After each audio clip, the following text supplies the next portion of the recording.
Hey Saab people, I'm super excited to bring you the second Racing Diffs kit for the rear differential on the Saab. Now this is kit RD4024. The last kit we installed was kit RD4023. Now the difference is RD4023 is for the rear section of the differential, which is your limited slip differential clutch pack.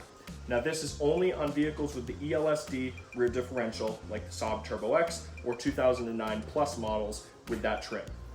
Now, kit RD4024, which I'm showing you today, is for the front section of the rear differential only. And we'll get into that in a minute. First, I want to announce the reason that I'm able to bring you this video today is because I've partnered with Brian at Vermont Tuning.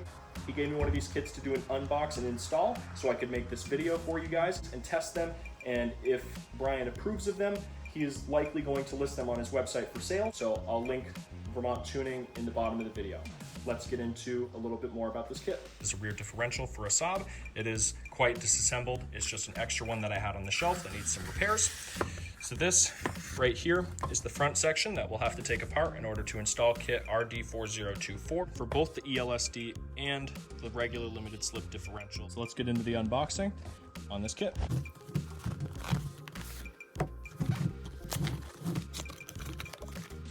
Looks like we get a couple of stickers and we get some parts now.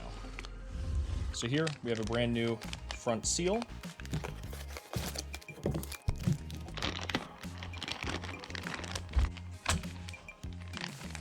And here is our friction discs.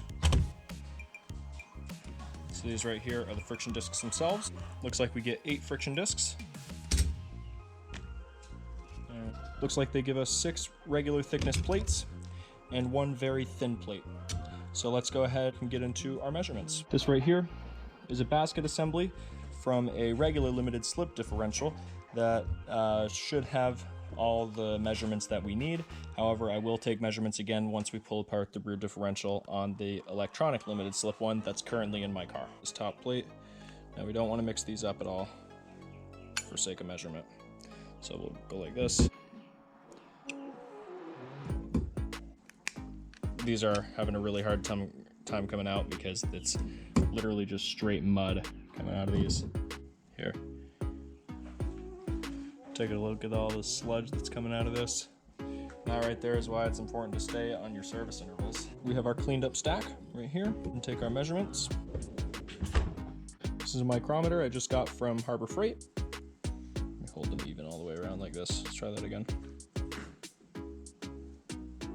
About 27.1 with some force on it. 27.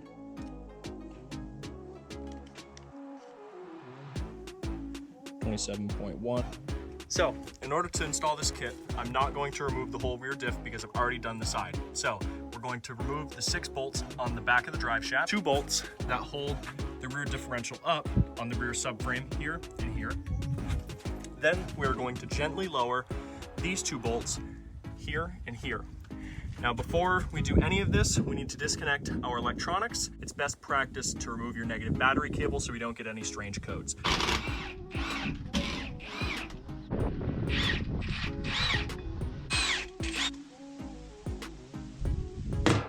Let's go ahead and lower these bolts a bit. And do them a little at a time. Take your drive shaft, put it up over the top of the rear diff. This couple does push in a little bit. There we go. Let that out of the way. Woo. Yeah, don't do that if you can avoid it. Now the whole thing is hanging by just the CV axles. Basically, you want to have something supporting the front. I'm going to disconnect these 2 pipes here. I've remade these lines. There's a video on that, so mine are going to be different than yours. Yours, you're gonna have a little bit of a clip that goes around the nut itself, and then you'll be able to pull the pipe straight out. I highly recommend replacing those if you're going to be doing this job. They blow out all the time and cause your differential to take on some serious damage. So definitely replace those. Once you have these 2 lines on the side disconnected, your next move is to take out the 4 bolts. There's 1 here, and 2 up top. You should be able to access them since the rear differential is lowered. Very gentle pry bar, and start separating this. If you have an electronic limited slip differential that have those two hydraulic lines going on the side, you also need to remember that there's an electrical plug on the very top on the back of the rear differential. You have to pull it out of the valve up top, so don't miss that one. Otherwise, you will rip your wiring in half. All I did was tap right here. You can see the mark right there on that corner where it was just barely sticking out. So now let's get into getting this out and putting in our new clutch discs. Now these are an absolute royal pain to get off. Essentially, to remove it, what I did was I very, very gently punched a hole in the side and then pried up against the assembly, and that gets this seal out. These seals are the worst part of the entire job, I swear. So once you have that out, go ahead and take this. You can lift on the basket assembly inside of here. So I suppose you guys can learn from my mistakes and drain the front section of the differential before you do this, because I got oil everywhere. Take this and flop it over like this. Just like that.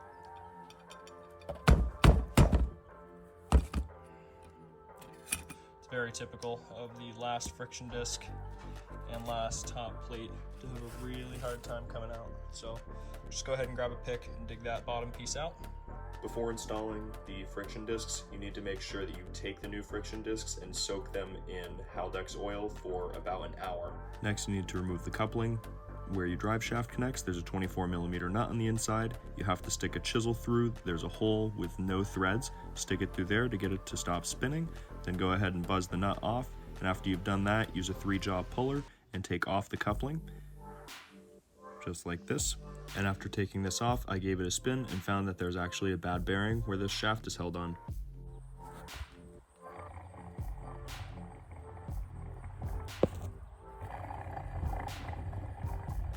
We're going to gently tap here with a chisel.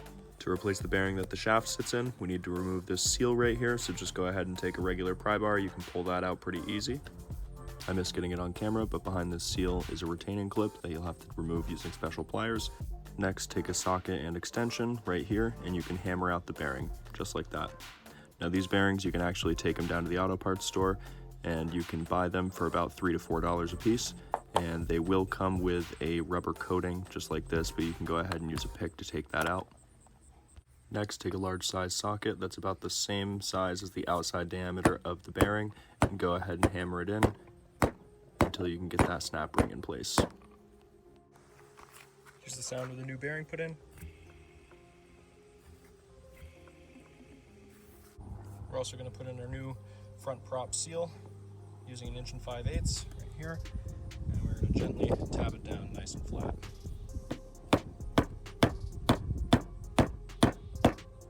So put your first thick plate in, grab your shaft, make sure your shaft is nice and clean, no dirt in it, face down here, like this. Then we're going to start our stack. First we're going to start with a friction disc, a friction plate. You're going to go every other, so a friction disc, a smooth plate, a friction disc, a smooth plate, and the very last one is going to be a thick top plate here. The closest combination to stock thickness that I could find is using the thinnest plate they give you, the 5 regular thickness plates, and using 7 friction discs along with the 2 thickest plates that they have from the stock setup as your innermost and outermost. Alright, gone ahead and done my stacking. To get this friction disc and shaft assembly back in, we have to set the unit on top. So we're going to go ahead and set the whole Haldex unit over the top of this, and then we're going to take a plastic hammer and start hitting the top of the outside to get it to set down where it needs to be. Now it's important that you do this under a rag so that you can easily get your hand up underneath without the cup assembly falling out and all the friction discs going all over the place, so you can set it sideways like this. Keep a little bit of pressure on it while you can. Grab your plastic hammer and then tap it right in so that it does not fall out. Otherwise your friction discs have the opportunity to come off of the shaft and fall right out of the assembly. So that's why it's really important to keep some pressure on it. Now we're going to take our nice clean seal for the back, and we are going to stick it on just like this, and then we will start hitting it down with a plastic hammer.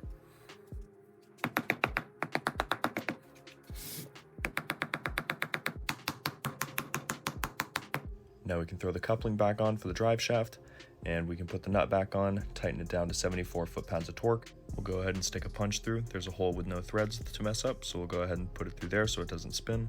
And then we can go ahead and take our electronic torque meter and tighten it down. When everything's done, go ahead and put it back on the car, tighten everything down, and do a fluid service. So I've now spent about 2 months disassembling and reassembling this rear differential 11 times. I cannot get this kit to work no matter what I do. Unfortunately, anytime I take off with it with the upgraded clutch discs, it just bangs and chatters horribly. I have reached out to Racing Diffs to ask what they think. They told me basically it can be a number of things I've done wrong, so they can't really give me any help. I have reached out to companies in England that rebuild Haldex Ford differentials. They basically didn't have anything helpful to say except my solenoids could be bad, as I am getting a code for a bad solenoid, but I've replaced the solenoid with brand new ones. Hasn't fixed the issue. I'm getting the same problem. I've also grabbed a known good used RDCM and matched solenoid and married it to the car, and I'm still getting the same problem. And all of those different variations of solenoids and computers that I put on the car, they work on a stock setup. I know because I tried them afterwards on working setup. I did actually reach out to Pedro's Performance and talk to Gabe, and he said that back in the day he did install one of these kits on his brother's car, and they actually just didn't like the result of it. He said it chattered a whole bunch, and I confirmed with him that the chattering that he was having is not the same as the banging and chattering I'm having. His was just purely noise-based and still worked, and he didn't like the result. I've tried all different variations of those friction discs, from understock to exactly stock to overstock numbers, to try and see if that created any difference. Steel that goes on the outside, they gave me the upgraded one that they sent. I replaced it with a stock one, thinking that that might be the issue. No matter what I do, I get the same result.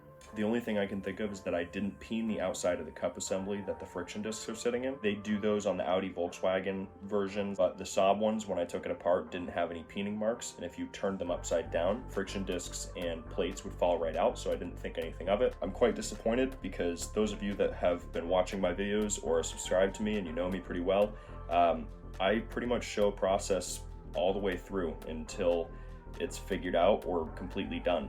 And I hate having to post stuff like this where I don't have the answer. What I need you guys to do is watch this video, look at my process, give me any pointers to what you think I've done wrong. I mean, I'm no stranger to these cars. Only thing I haven't done is take the upgraded unit and swap back to a stock set of discs with the cup assembly to try that. And that is what I'm going to do next. I've been working on it every weekend for 2 days straight for 2 months. So if that tells you how much time I've been trying to put into this, and obviously you guys can see I haven't been uploading, and it's literally because any scrap of time that I've had, I've been doing this. Anyway guys, hopefully you can see how much effort I've put into this, even though I couldn't get a good result. I'm hoping to make a part 2 or remake this video when I figure out what the problem is and get back to you. Please comment anything that you have, any suggestions. Thanks so much for watching the video guys. Don't forget to like and subscribe, and I'll catch you in the next one.